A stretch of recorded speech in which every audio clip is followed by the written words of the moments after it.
Last month, Bangladesh reached out to the International Monetary Fund for financial assistance. As a part of the IMF economic assistance, the IMF will be forwarding around $4.5 billion, which is equivalent to rupees 37,000 crores to Bangladesh. This is a significant reversal for an economy that overtook India in terms of per capita income in 2020 on the back of robust economic growth for the better part of the last 2 decades and especially since 2017. Wanting to capitalize on the growing economic distress, the principal opposition party, the Bangladesh Nationalist Party, has organized several protest rallies across the country.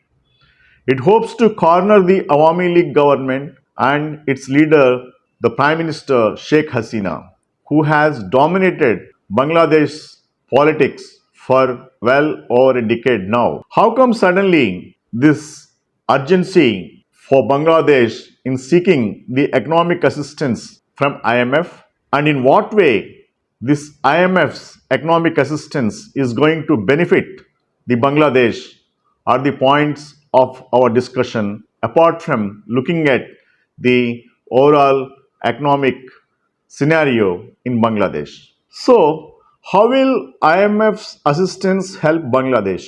Bangladesh's request is a part of the authorities' measures to cushion its economy from the economic disruptions caused by the ongoing war in Ukraine and to manage macroeconomic risks caused by climate change. But that's not the only goal.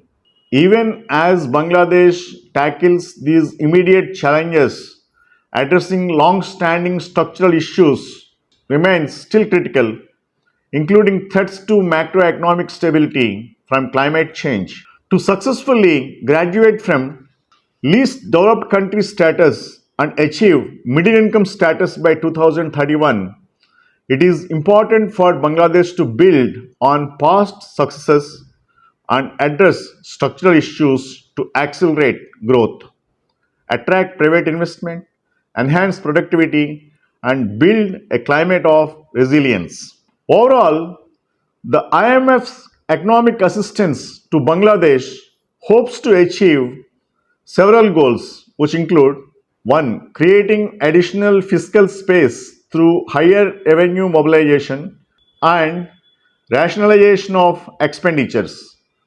This will allow the government to increase growth enhancing spendings as well as mitigate the impact on the vulnerable through higher social spending and better targeted social safety programs. Containing inflation with increased exchange rate flexibility so that the country can buffer external shocks better, strengthening the financial sector by enhancing governance and regulation aspects, boosting growth potential by creating a conducive environment to expand trade and foreign direct investment, among other things, strengthening institutions to create an enabling environment will help meet climate change objectives of Bangladesh going forward. So, having seen how well the IMF's assistance is going to help Bangladesh, let's see what's the wrong with Bangladesh's economy at this point of time. If one looks at the growth of gross domestic product or GDP, Bangladesh continues to post very impressive numbers, unlike many countries, including India, that saw their GDP contract in 2020 following the COVID 19 pandemic. The economy of Bangladesh actually grew during this period. Its GDP grew by 3.4% in 2020, by 6.9% in 2021, and it is expected to grow by 7.2% in 2022. However, Bangladesh's problems lie elsewhere. The International Monetary Fund states that Bangladesh's robust economic recovery from the pandemic has been interrupted by Russia's war in Ukraine, leading to a sharp widening of the current account deficit, rapid decline of foreign exchange reserves, rising inflation, and slowing growth. In other words, while it is true that Bangladesh has posted very impressive economic growth numbers, the Russian invasion of Ukraine has meant several things for Bangladesh. Let's see what they are. The ongoing war between Russia and Ukraine has spiked up the inflation to uncomfortable levels as all kinds of commodities such as crude oil became costlier. The inflation rate in November was 8.85% against 5.98% in November 2021. For the 12 months ending November, inflation grew at 7.48%, much higher than 5.48% in 12 months ending November 2021. Bangladesh's current account balance had gone deep into a deficit, both in absolute terms as well as a percentage of the GDP. A weaker taka, the currency of the Bangladesh, has further aggravated the inflation spiral because all imports become costlier still. In December 2021, it took 86 taka to buy 1 US dollar. As of today, the exchange rate has worsened to 105 taka for 1 dollar, a loss of more than a fifth of the currency's value in less than a year. The weakness in the external front also resulted in Bangladesh's foreign exchange reserves getting depleted.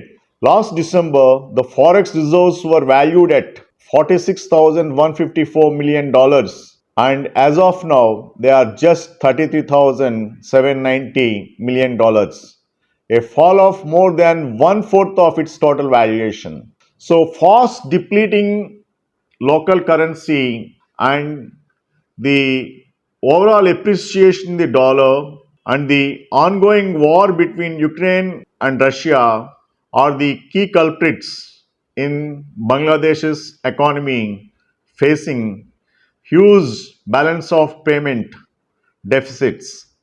That's the reason to cushion out the balance of payments deficit. The country has gone to IMF for economic assistance.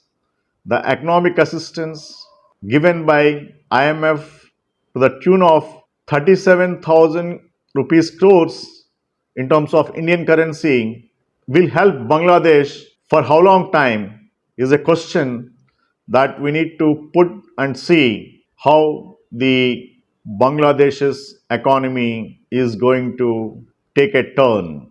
As of today, it's not going in the lines of Sri Lanka because Bangladesh has a strong export market for its produce. That's the reason it has a better rating always compared to Sri Lanka. To contain the depreciation on the part of Taka and to reduce inflation, Bangladesh needs to improve further its exports performance so that it can have a stable balance of payments regime. On the domestic front, the government may also go for austerity measures in terms of cost cutting that may also help to a greater extent in reshaping and restructuring the economy of Bangladesh to combat the current troubling times. Thank you very much.